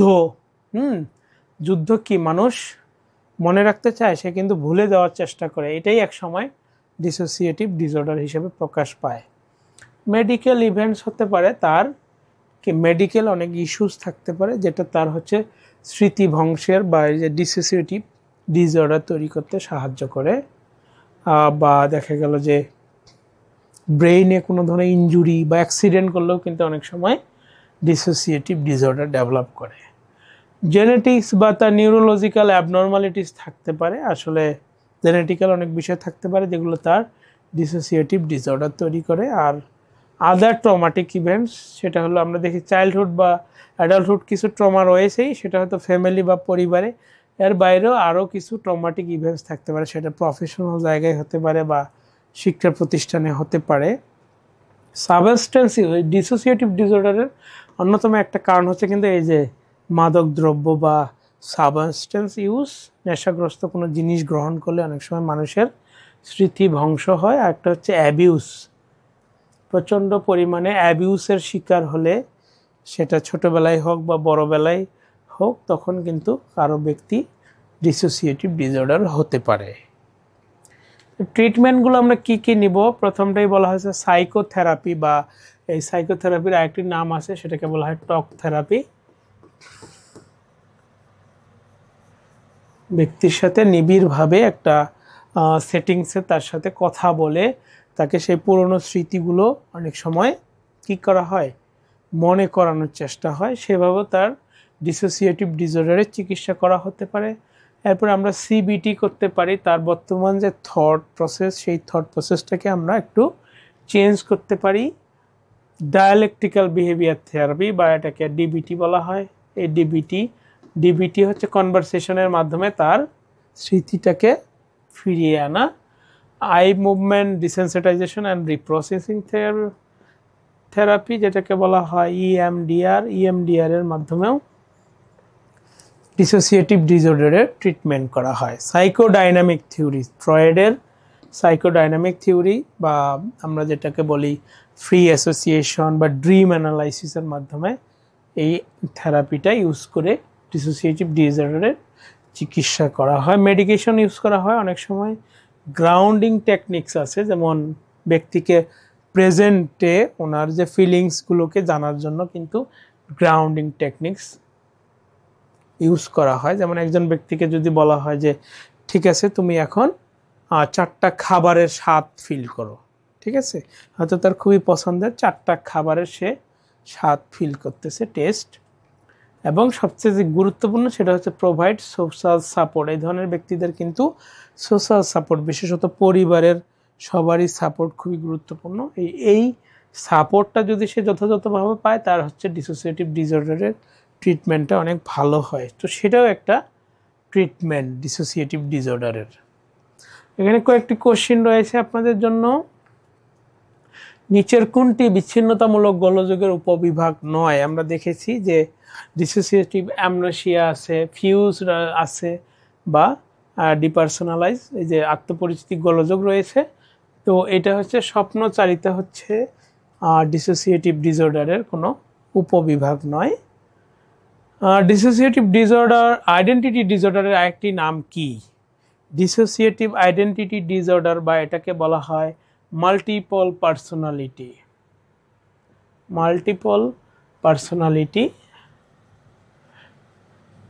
বা এখানে অ্যান্সার হবে হচ্ছে এই যে ডিসোসিয়েটিভ আইডেন্টিটি ডিসঅর্ডারে ব্যক্তিরা বহু ব্যক্তিত্বের অধিকারী হয়ে থাকে, অ্যাটলিস্ট 2টো ব্যক্তিত্বের অধিকারী হয়ে থাকে, 2 ইগো থাকে তাদের। হ্যাঁ, শারীরবৃত্তীয় কোনো কারণ ছাড়াই যখন দেহে নানা রকম রোগ ব্যাধির উপসর্গ দেখা যায়, তাকে কি বলা হয়? তার হচ্ছে শারীরিক কোনো ত্রুটি নেই, কিন্তু উনি ফিল করতেছেন তার মধ্যে ক্যান্সার হয়েছে, যক্ষা হয়েছে, এই ধরনের যখন ফিলিংস আসে তখন সেটাকে বলি আমরা হাইপোকন্ড্রিয়াসিস। ওকে, তো আমরা আজকের ক্লাস এখানেই শেষ করব। শেষ করার আগে আমি কিছু রেফারেন্স দিয়েছি। আসলে বেসিক যে আমাদের বই, এগুলোই হচ্ছে আমাদের বেসিক বই, এবং এগুলো যদি আপনারা ফলো করেন অবশ্যই আপনারা সর্বোচ্চ সংখ্যক আপনাদের অ্যান্সার সঠিক হওয়ার সম্ভাবনা অনেক বেশি। আমি আমার লেকচারে অ্যাবনর্মাল সাইকোলজিতে এই বইগুলোই ফলো করছি। আশা করি আপনারা এই বইগুলো ফলো করবেন এবং আপনাদের পরীক্ষার জন্য আপনারা অনেক ইনফরমেশন পাবেন যে কীভাবে আপনারা পরীক্ষাগুলো ভালো করবেন। তো সবাইকে অসংখ্য ধন্যবাদ। আজকের ক্লাস আমি জানি না আপনাদের কতটুকু উপকারে লাগবে, তো আমি চেষ্টা করব যে আপনাদের প্রস্তুতি যেন একটু ভালো হয়, একটু ইনফরমেশন দিয়ে আপনাদেরকে কীভাবে আর একটু হেল্প করা যায় সেটুকু চেষ্টাই আমি করেছি বা নেক্সট ক্লাসে করব। তো সবার জন্য আবারও অনেক অনেক শুভকামনা আগামী 49তম বিসিএস পরীক্ষার জন্য, এবং ধন্যবাদ জানিয়ে আজকে আমি এখানেই শেষ করছি। সবাই ভালো থাকবেন।